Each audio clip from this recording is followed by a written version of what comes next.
अल अजीजिया और Avenfield reference में नवाज शरीफ की हिफाजती जमानत और सज़ा के खिलाफ अपीलें बहाल करने की दरखास्तों पर समाअत आज फिर होगी और chief justice Islamabad high court justice Aamir Farooq और जस्टिस मियां गुल हसन औरंगजेब पर मुश्तमिल ये खुसूसी बेंच है दरखास्तों पर समाअत करेगा।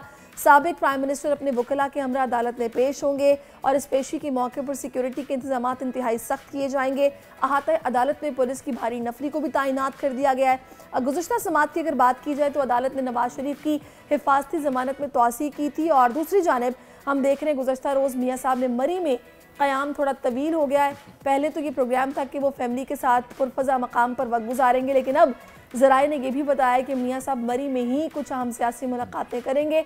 तो कल एक इतला ये भी थी कि मियाँ नवाज शरीफ के साथ मरियम नवाज़ और उनके निवासे जुनैद सफदर और फैमिली के दीगर लोग चांगला गली रवाना होंगे और नवाज शरीफ ने चांगला गली में ही मुख्तलिफ मकामी रहनुमाओं से मुलाकातें भी की हैं। तो ये तो फ़हीम शुरू से मियाँ साहब का बड़ा फेवरेट डेस्टिनेशन रहा है। बिल्कुल, मरी हाउस में तो वो हमेशा से ही जो है वो अपना क़याम जब भी जाते हैं तवील कर देते हैं। मेरे ख्याल में वो जगह उनको जो है बड़ी पसंद है, दिल के काफ़ी करीब है। हर हाल हर दौर के अंदर वो मरी हाउस रहते हैं और अब चांगला गली भी गए। देखें ये वजह है, पता चलता है कि जी प्यार है उन्हें। बिल्कुल बिल्कुल बिल्कुल। अच्छा, मुल्क से कितना प्यार नजर आ रहा है। बिल्कुल सही कह रहे हैं फ़हीम आप। और आज चूंकि इस्लामाबाद हाई कोर्ट उनकी पेशी भी है और क्या मसरूफियात रहने वाली है, फहद इस वक्त हमें ज्वाइन कर चुके हैं, उनसे बात करते हैं। फहद चौधरी, बताइएगा आपके पास क्या खबरें हैं? जी देखिए, साबिक वज़ीर आज़म मियाँ नवाज शरीफ आज अल अजीजिया और एवनफील्ड रेफरेंसेस में अपनी जो सज़ा के ख़िलाफ़ अपीलें हैं उनकी बहाली की दरख्वास्तों पर समाअत होगी। साथ ही जो हिफाजती ज़मानत आज 26 अक्टूबर तक एक्सटेंड की थी इस्लामाबाद हाई कोर्ट ने, उसके हवाले से भी समाअत होगी। जस्टिस आमिर फारूक की सरबराही में 2 रुकनी बेंच इस अहम केस की समाअत करेगा। 2:30 से 3 बजे के दरमियान कहा जा रहा है कि मियाँ नवाज शरीफ अपने वकला के हमरा और पार्टी की सीनियर जो मरकज़ी क़यादत है उसके हमरा इस्लामाबाद हाई कोर्ट पहुँचेंगे। मरी से रवाना होंगे तकरीबन 12 से 12:30 बजे के दरमियान। और आज सिक्योरिटी के खातिर खा इंतजाम किए गए हैं। 400 से 500 पुलिस एहलकार, इसके अलावा FC के एहलकार और रेंजर्स के एहलकार भी यहाँ पर तैनात किए गए हैं। इस्लामाबाद हाई कोर्ट के अतराफ़ में जो रास्ते हैं उनको खारदार तारें लगाकर बंद किया गया और गैर मुतल्लिका अफराद को इस्लामाबाद हाई कोर्ट की इमारत में आज दाखिल होने की इजाज़त बिल्कुल नहीं दी जा रही। सिर्फ वकला जो मुतल्लिका केसेस के हवाले से पेश होंगे। आज नैब प्रोसिक्यूटर से अदालत ने जवाब तलब किया था कि क्या आप बताएं कि आपको कोई एतराज़ है अपीलें अगर जो मियाँ नवाज शरीफ की दोनों रेफरेंसेस में अपीलें हैं उनको बहाल अगर कर दिया जाता है तो उस पर नैब का क्या मौक़िफ़ होगा। तो वो जो नैब प्रोसिक्यूटर हैं वो आज अदालत को अपने कौमी एहतसाब ब्यूरो के मौक़िफ़ से आगाह करेंगे। इसके अलावा मियाँ नवाज शरीफ की दोनों रेफरेंसेस में जो ज़मानत है उसकी भी समाअत होगी। ज़मानत को एक्सटेंड करने के हवाले से भी जो है वो बात होगी। और मियाँ नवाज शरीफ के वकील सेनेटर आज़म नज़ीर तारड़ ने गुज़िश्ता समाअत में कुछ गुजारिशात पेश की थी और उन्होंने कहा था कि ये हमारा हक़ है कि हमारी अपीलें जो है उनको बहाल करके उनको पहले सुना जाए, लेकिन अदालत ने यह कहा था कि हम नैब से उनका मौक़िफ़ जानना चाहेंगे कि वो इस हवाले से क्या कहते हैं। तो 26 अक्टूबर यानी आज तक उनकी जो हिफाजती ज़मानत है उसको एक्सटेंड किया गया था।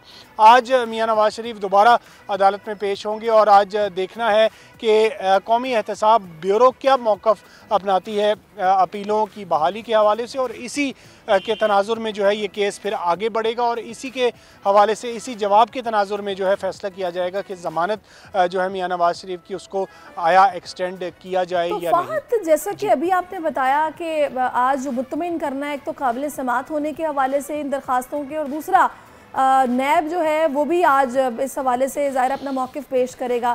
पहले जब ज़मानत का मामला था तब भी नैब की तरफ से नफ़ी में जवाब दिया गया था कि कोई एतराज़ नहीं अगर ज़मानत दे दी जाए।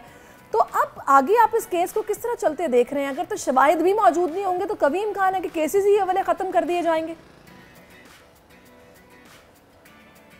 जी बिल्कुल ऐसा ही है। गुज़िश्ता समाअत में जब मौज़िज़ अदालत ने नैब प्रोसिक्यूटर से ये पूछा कि पहले तो आप ये बताएं कि हमें हैरानी है कि क्या ये वही नैब है जो आज से 5 साल पहले तक मियां नवाज शरीफ को इन दोनों रेफरेंसेस में जो है वो इनकी हत्तुल इम्कान कोशिश थी कि सज़ा दिलवाई जाए, और अब जो है नैब की जानिब से ये कहा गया है, नैब प्रोसिक्यूटर की जानिब से, कि हमें कोई एतराज़ नहीं, नवाज शरीफ की अगर हिफाजती ज़मानत को अदालत एक्सटेंड करती है तो बिलाशुबा अगर कोई मटीरियल चीज़ इस केस में ना हुई, अगर कोई शवाहिद नैब के पास ना हुए, तो जाहिर है अदालत जो है वो इसके इन रेफरेंसेस को, इन केसेस को जो है वो ख़त्म करने के बारे में भी सोच सकती है। और ये भी अदालत ने गुज़िश्ता समात में नैब प्रोसिक्यूटर को कहा था कि आप हमें ये भी बताएं कि अगर आपको ज़मानत पर कोई एतराज़ नहीं है तो इससे बेहतर है आप रेफरेंसेस ही वापस ले लें। तो जाहिर है जो आज जवाब जमा कराया जाएगा, हमारे साथ रहेगा इस वक्त साबिर जनरल अख्तर और साफ साहब ने ज्वाइन किया है। बहुत शुक्रिया बख्तर साहब आपके वक्त का। सबसे पहले तो अख्तर साहब मैं आपसे यही जानना चाहूँगी कि आप इन दरख्वास्तों को किस तरह से देख रहे हैं, जो बहाली के लिए दरख्वास्तें दी गई हैं, अदालत को मुतमईन भी करना है, फिर नैब प्रोसिक्यूटर जिस तरीके से अपना मौक़िफ़ दे रहे हैं, आगे ये केस आप किस तरह चलता देख रहे हैं?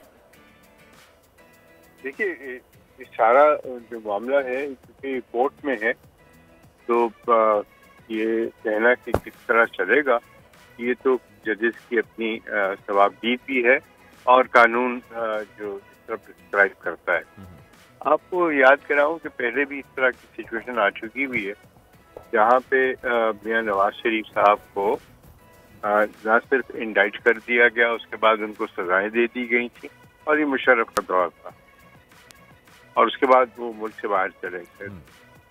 जब वो मुल्क से बाहर आए तो फिर उनकी जो तैयारा हाईजैकिंग केस और बाकी केसेस में उनकी जो अपीलों की समाअत थी वो दोबारा की गई, और वो बहुत उसमें 5-6 साल का वक्फा भी था। तो उसके बावजूद उनको वहाँ से रिलीफ मिला। उसकी वजह क्या थी? उसकी वजह ये थी कि वो ऐसे ही केसेस थे जिस तरह आज आपको नज़र आ रहे हैं, वो पॉलिटिकल रीजनिंग पे थे, वो भी नैब ही के केसेस थे। तो मुझे तो वो जो सजाएं दी गई एवनफील्ड वगैरह में, वो भी उसी तरह की बातचीत सुनाई दे रही। यानी कि हम फिर ये एक्सपेक्टेशन रखें, जैसा कि अभी हमने ये जाना अपने नुमाइंदे से भी, कि जब नैब प्रोसिक्यूटर से इस्तफसार किया गया और पूछा गया कि भी आज से 5 साल पहले तो आप लोगों की पूरी कोशिश थी कि इस केस में या इन रेफरेंसेस में सज़ा दिलवाई जाए, और अब आपसे हम अगर ये भी कह रहे हैं कि जनाब बताइए आपको कोई एतराज़ तो नहीं है ज़मानत देने पर, तो आप उसमें नफ़ी में जवाब दे रहे हैं कि आपको कोई एतराज़ नहीं है, तो कभी इम्कान है कि इसमें मियाँ साहब बरी हो जाएंगे? फिर कुछ ठोस शवाहिद मौजूद नहीं है इन केसेस में? जी, वो तो नैब के प्रोसिक्यूटर की सिर्फ बयान की बात तो नहीं होगी, वो तो उससे पहले हम देख चुके हैं कि फैसला आ चुका है। उनकी साहबजादी जो है उनके केस में, वो भी एवनफील्ड केस ही में थी, और उसके अंदर जो शवाहिद वहाँ थे वो कुछ नए शवाहिद तो नहीं होंगे, और उनको कोर्ट देख चुकी है, और वो शवाहिद को उन्होंने नाकाफ़ी करार दिया, और बल्कि ये भी कहा कि बात सिर्फ नाकाफ़ी होने की नहीं है, बल्कि कोई कनेक्शन ही था मियां नवाज शरीफ का उन केसेस में, तो उनकी साहबजादी उनकी खयानत करते हुए कैसे देखी जा सकती है। तो ये एक पहलू है जिसको ज़रूर मलूज़ खातिर रखा जाएगा। सही, ठीक है जी, ठीक है शहजाद, आपका भी जो है वो मौक़िफ़ आ गया, और बिल्कुल आपने दुरुस्त फरमाया कि इस वक्त समाज जो है वो जारी है, तो इस पर कोई हतमी राय देना मुनासिब नहीं रहेगा। थैंक यू सो मच, आप हमारे साथ थे। सब्सक्राइब करें और बेल दबाएं ताकि कोई खबर रह न जाए।